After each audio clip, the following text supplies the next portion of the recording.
Šiandien labiausiai noriu kuo greičiau žengti darbą, pateisinti savo lūkesčius ir pradėti tiesiog viską naują etapą.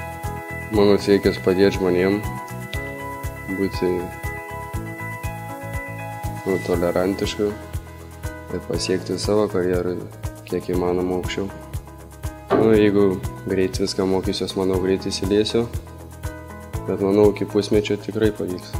Dabar bus visa atsakomybė ant mūsų. Mes būsim atsakingi už kitų žmonių gyvybės, už jų pagalbą, jiems suteikti. Mes, kol įsileisim, tikrai bus sunku, sudėtinga, bet aš manau, kad viskas su laiku priprasime ir tiesiog pavyks. Matant žmonių akise, kad padėjai jiems, pagelbėjai jų padėką, tai manau yra pats geriausias dalykas, ko gali būti. Tiesiog esu tokia altruistiška ir manau tikrai esu savo vietoje, nes ir bendravimas su žmonėmis labai patinka.